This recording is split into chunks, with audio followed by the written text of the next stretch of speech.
friends, I am ready to wrap up July. It was a great reading month.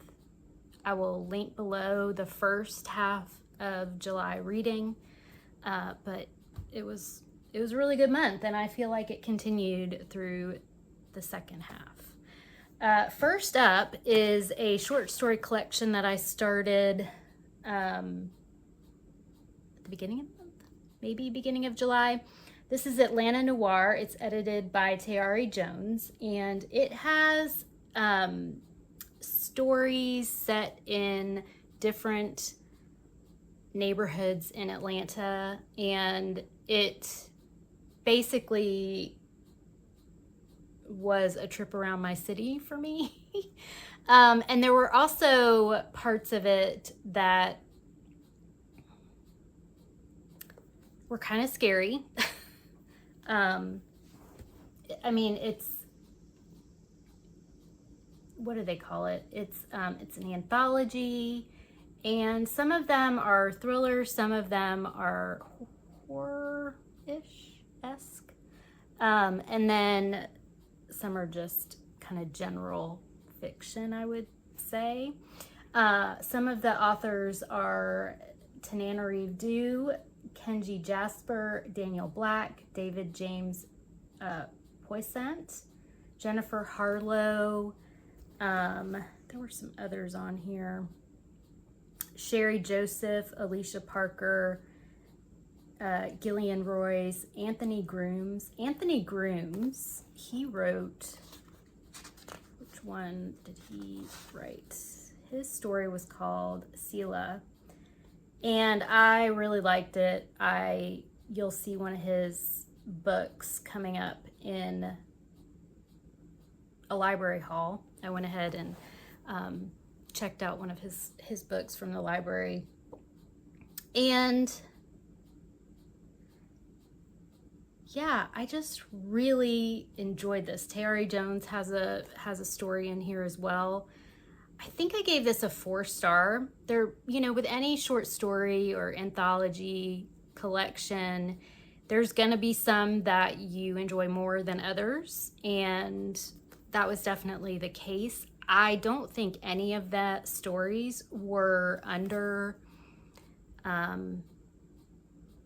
3-star for me.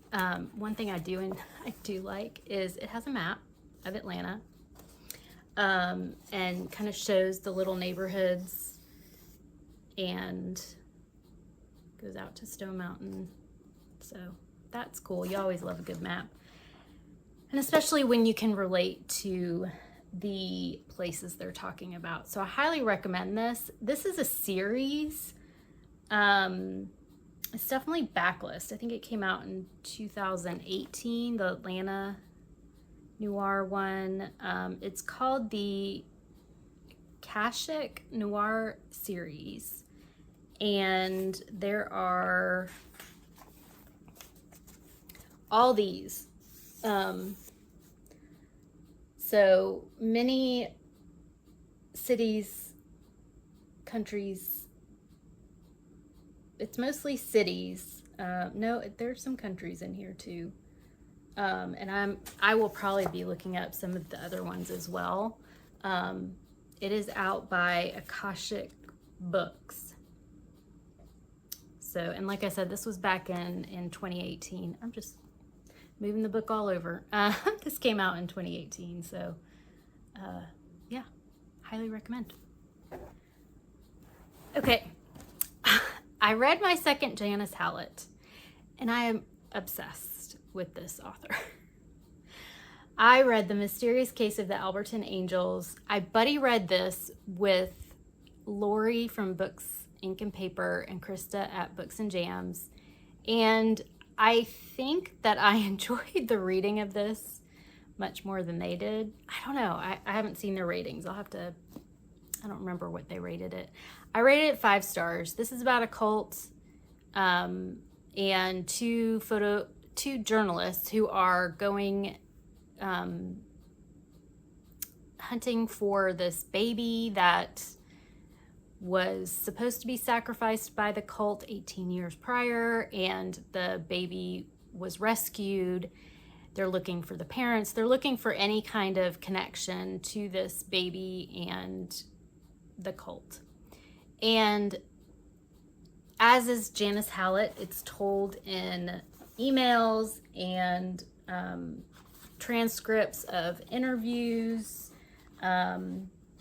diaries. There is WhatsApp text messages. There are there's a movie script, I think, in here, and that's how she tells it. And I am in awe how Janice Hallett can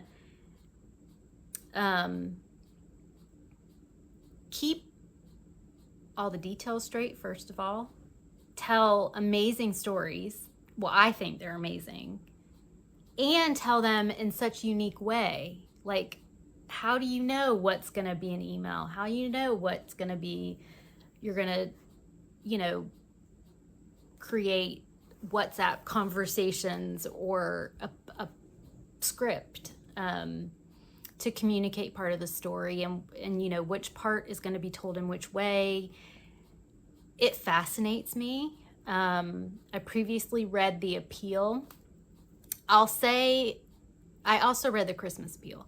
Didn't love The Christmas Appeal. It was definitely more goofy than I felt like. And I had just read The Appeal, so maybe that was probably part of it. But The Appeal was definitely more humorous, although serious topics were also discussed. This Alberton Angels, I would say, is darker than The Appeal.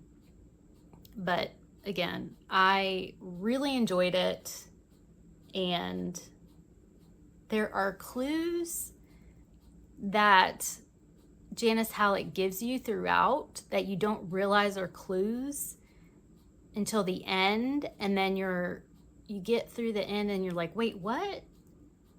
Wait, oh, that's what that was, or that's what that was. And to me, that is a very talented author, and definitely books I want to read more of. So I've got a few more of hers. So I'm really hoping to read her down to zero. Then I read The River by Peter Heller. I got this out from the library. This is about two college-age friends who are going on a canoe trip down the Musqueam River in Canada. And they're very experienced on the river, on the water, in the wild. And they encounter several scenarios that are not great while they're going on the river, going on the river. So their trip turns very dark and frightening pretty quickly. So it's a pretty short book. I listened to the audio, some of this on audio, and I really enjoyed it. I just kind of switched back and forth depending on where I was and what if I had the physical book or my earbuds. But anyway, I really do enjoy Peter Heller's writing. This is the first book I've read from him, and I will probably check out more of his. Okay, my big book summer challenge and my 12 and 24. I was trying to do both of those challenges together with this one, Jeffrey Eugenides Middlesex. I mentioned this in my mid-month wrap-up that this has a storyline that is kind of a no-go for me. And it's a really frustrating part of the story, and it's in the beginning, and it complicates things that the writing's fine, the story was fine. I just had no interest in picking it up. I had other things that I wanted to read, and for, you know, a book that is that big, I DNF'd it. I DNF'd it. This is the fifth. Yeah, I think it's the fifth book from my 12 and 24 that I've attempted, and my fourth DNF, which is fine. I wanted to get them off my shelf, so if I don't read it, if I DNF it, they get unhauled, so that's totally fine. I will say, I saw a lot of people on Goodreads rated this, and people that I'm friends with and that I follow that rated this fairly high, like 10 or 12 years ago, probably when it came out. And that was keeping me going, but then there were other reviews on there that just cracked me up and were kind of the same feelings that I had about it. So I don't feel like I'm missing out on much. So yeah, that's that for that one. I randomly got This Time Will Be Different by Misa Segura. I had this from Book of the Month, and I got it out on audio just randomly one day. Misa is the sister of a friend, and her brother is a local sports writer in Atlanta, and I enjoy his writing. I thought I'll enjoy her writing. I really did enjoy her writing. I just noticed the back cover is really pretty. I enjoyed the writing. This is about CJ. CJ is a teenager who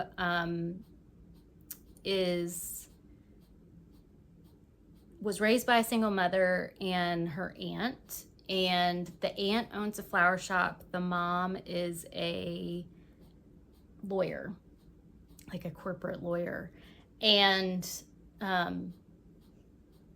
CJ kind of does an internship with her aunt at the flower shop and really has a gift for working with flowers and putting together flowers that have meaning for her friends. And she also is going through some situations with her best friend, Emily.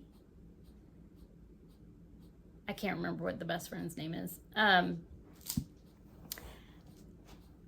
Going through some kind of growing pains with her best friend, and also has some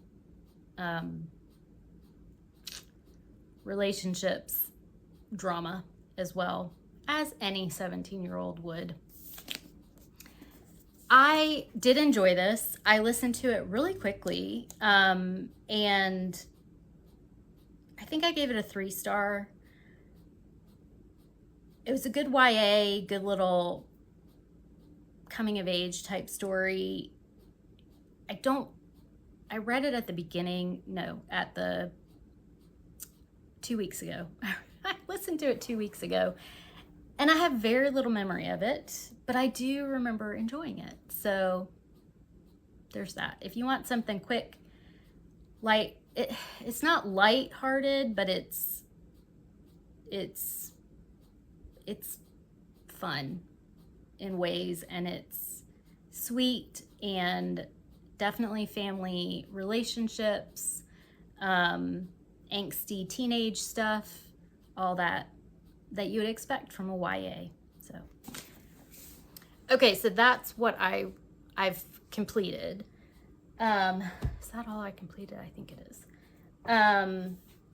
Then I am working on a vlog, sort of a secret vlog, although if you follow me on any social media, you might know one or two of these books.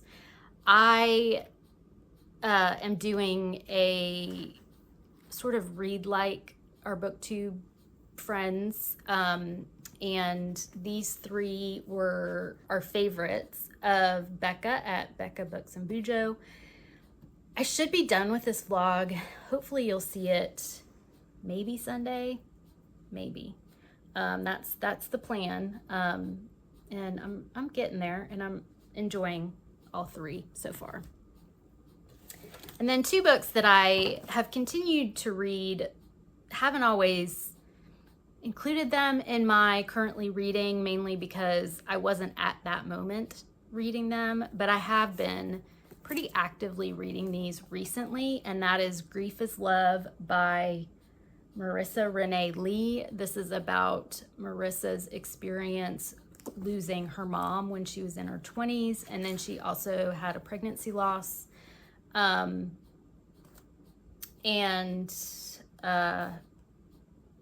just kind of her thoughts on grief, her specific experience, and then also kind of how she suggests, you know, moving forward with grief from her own experience. So I'm enjoying it. I mainly haven't moved through this faster because the subject matter is pretty heavy. And then the other one I'm continuing to read is Medicine Woman by Lucy H. Pierce. This is about Lucy's experience with chronic illness. I've tabbed it like crazy because I'm enjoying it. I'm relating to it a lot. There are some things that are just different experiences and different value systems that I'm kind of just moving past those parts. But I do think that there are some good takeaways from this book, and I will be sharing more when I complete it. So that's what I'm currently reading, what I finished for July. Tomorrow is August 1st. You're seeing this on August 1st. I'm filming it the day before. Starts Catch-Up-A-Thon 2024, which is a readathon with Krista at Books and Jam and Amy at Amy's Bookish Life, to read your book of the month backlist, or whatever. If you don't have book of the month, you could do your physical TBR. You could do, you know, if you have a lot of Kindle books, you could do your Kindle books as well. And then also it starts the Deck of TBR-a-thon that is being hosted by Becca at Becca Books and Bujo and Chloe at Always Booked. I will probably, so Catch-Up-A-thon is the first 2 weeks in August, and I will probably focus mostly on that, you know, and mood read through Deck of TBR, probably with Book of the Month books during the first 2 weeks, and then, you know, go full on Deck of TBR the rest of the month. Anyway, all that rambling to say, I'm reading, I'm having a good time. I hope you are too. If you would like to see kind of how my August goes, be sure to subscribe, and I will be back soon with hopefully some vlogs and just some catch up on other stuff going on as well. Hope you have a great August. Bye.